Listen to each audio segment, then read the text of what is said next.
somewhere along the way, we stopped dreaming. Maybe you stopped dreaming because you called them crazy pipe dreams.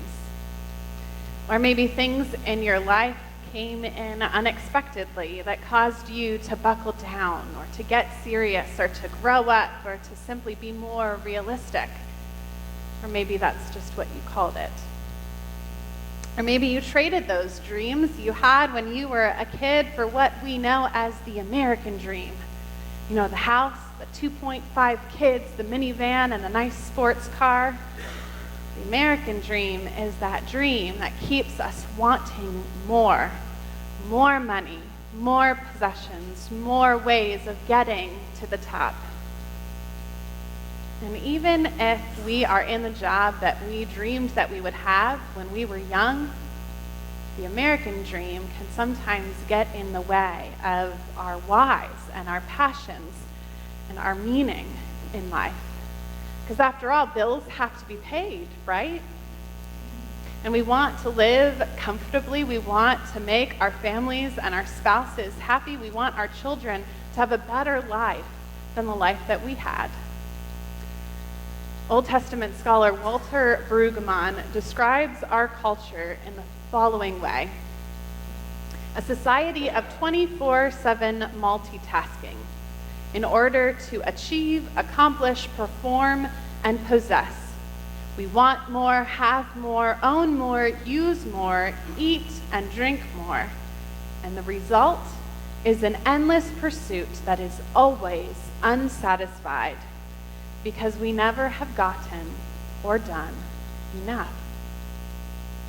But even as we live in this 24/7 multitasking world of always wanting more and never being satisfied, somewhere along the way, our hearts remember the dream that we once had. And maybe we surprise ourselves because deep down, I think we all want something much deeper. We want to have an understanding heart to know what to do with the things that we have been given. We want to know when enough is enough. John Wesley, the founder of Methodism, had a lot to say about money. And I heard some of what he had to say growing up in the United Methodist Church when he was talked about and quoted here and there and in confirmation class. But I was never more convicted about it than when I took a required ethics class my last semester of seminary. And the class was titled Power, Sex, and Money. The professor said that it took her a long time to convince the administration to title a class in that way.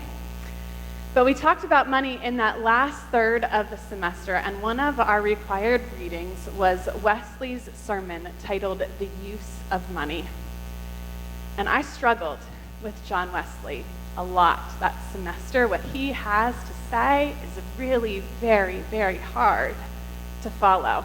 I struggled with him so much that it caused Richie and I, when we were just dating, when we weren't even engaged yet, to get into an argument in the middle of a shopping mall in Maryland over a wool coat that he wanted to buy that was on sale. I know, it's hilarious. It was so stupid. But handling and talking about money is so difficult. We rarely talk about it in church, even though money plays a huge role in our relationship with God. You know, John Wesley surprised the early Methodists, too, of 18th century England during his sermon on the use of money, when he boiled his method for how we deal with money down to 3 simple rules: earn all you can, save all you can, and give all you can. And so if you haven't figured it out yet from our picture on the screen, we're going to take a look at each of these rules this month, starting with the first rule, earn all you can, today. Now, Wesley surprised these early Methodists because he preached against an assumption at the time, an assumption that wealth and money are inherently evil.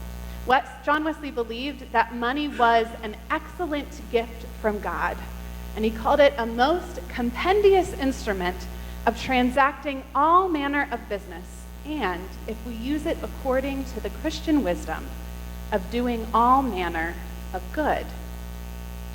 Now, this might not come as a surprise to our 21st century context right now. We know that money can be a gift when we use it wisely. But what may surprise us just as much as it surprised the first listeners of Wesley is his bold proclamation that it is a Christian's bounden duty, as he called it, to practice the first and great rule of Christian wisdom to gain or earn all you can. I know it surprised me when I first heard it. Earn all that you can? That doesn't sound very humble. Aren't we called to just give away our possessions? Why would we want to make more money? Aren't we called to live our dreams even when they don't make much money at all? But Wesley teaches us that earning money is a gift. Wesley created 3 more practical guidelines to follow when earning money. He said, earn all you can by honest industry. Use all possible diligence in your calling. Earn all you can by common sense. And earn all you can without paying more for it than what it is worth. So if I took this really to heart, if I really wanted to go to the extreme here, then maybe Wesley would want me to work as hard as I can as a pastor of the church.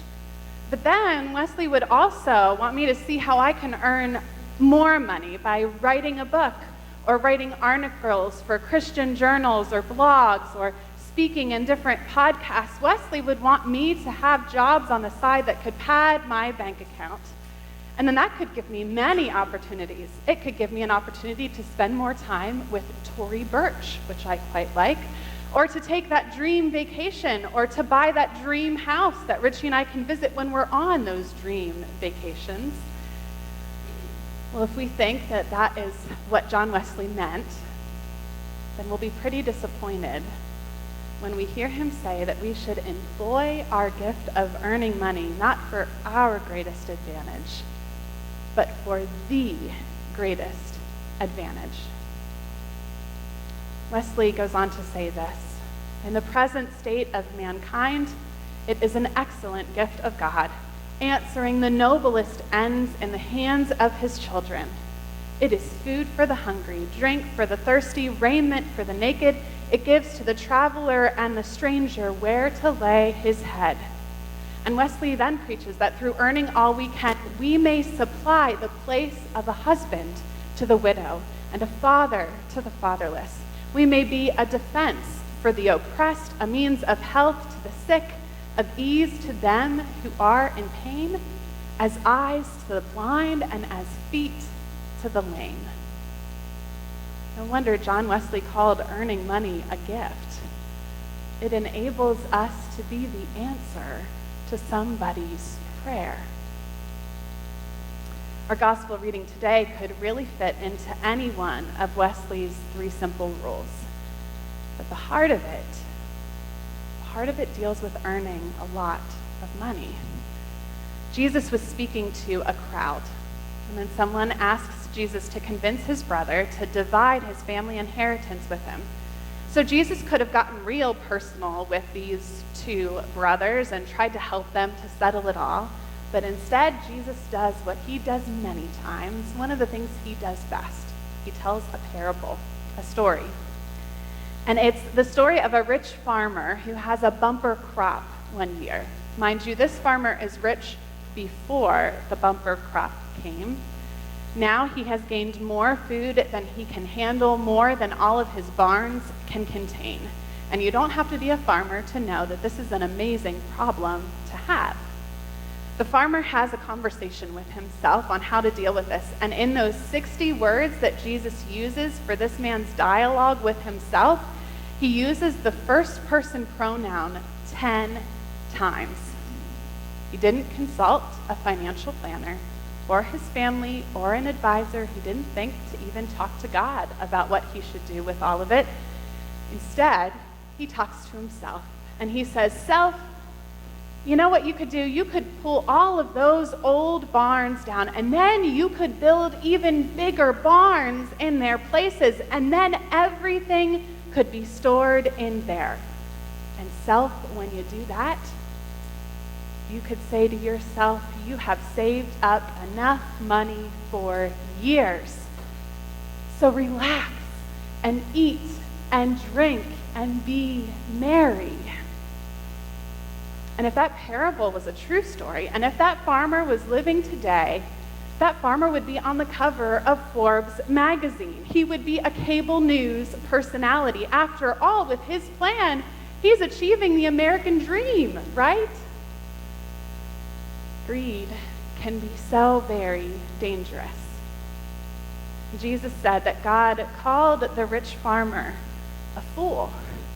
God said, you are going to die tonight, and when that happens, who is going to get all of these things that you have prepared for yourself? Jesus is telling this upset brother who wants his other brother to share the inheritance, and he's telling everyone else too, how life isn't determined by our possessions, no matter how wealthy the owner of those possessions may be. You see, here's the real wisdom in this story. It's foolish for us to define our lives by what we own, and it's wise to keep perspective in what we spend. It's foolish to think that we know all that there is to know based on our own experiences, and it's wise to seek counsel from others to humble ourselves. It's foolish to assume that the only reason we earn money is so that we can keep accumulating more money, and it's wise to use what we have for something that's beyond ourselves. It's foolish for us to manage our money on our own without factoring in how God wants to help us to manage our money. And it's wise to earn all that we can while being true to our calling. And that doesn't just mean those who are called to be in ministry. We all have a calling to use our gifts for God. One scholar goes as far as to say that the rich farmer is following practical atheism. The farmer may profess to believe in God, but when it comes to managing his life, dealing with possession and planning for the future, he lives as though there were no God. You see, earning money is a talent from God. It's a talent just like playing the guitar or pitching a really good curveball. And talents from God are to be used to their fullest potential. So how are you using your talent to its fullest potential? Are you earning as much as you can for the sake of earning as much as you can? Or are you seeing it as part of God's greater calling in your life? In another sermon concerning money called The More Excellent Way, Wesley asked his listeners why they take on work and business. And he says that providing for family and basic needs is a good answer, but he says that it doesn't go far enough for those who are Christians. He says the goal of labor is to please God, to do the will of God on earth as angels do in heaven. Is not this a more excellent way? You know, the dream that you had as a kid, the dream of what would you be when you grow up, that dream may be long gone, but it's never too late to dream again. Sure, you may be too old to go back to med school or to become an astronaut, but at the heart of all that, the reason behind your dream, healing people or discovering new things or serving or loving or teaching or building, it is never too late to do any of that. And I've been challenging myself with a lot of different questions around this week. And I'd like to challenge all of you with those questions as well. Are you doing whatever you do with all of your heart? And are you in your vocation, whether paid or unpaid, for you, or are you in it for God? Are you earning all you can for the sake of earning all you can, or are you earning all you can so that you can be a part of God's larger purposes? Will you pray with me?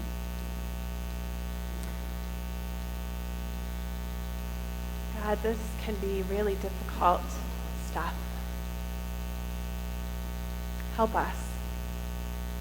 Help us to see right here and right now how we can be part of your larger purpose. We're sorry, God, for the times that we have chased so hard after the American dream to accumulate, that we have forgotten the dreams that you have placed on our hearts that will make a difference in the world. Help us to earn all we can, not so we can get what we really want, but so we can be the biggest blessing we can possibly be to the people and the world around us. Come into our lives, Jesus. Convict us and help us to loosen our grips on the things that mean the most to us, so that you can have more authority in our life. Amen.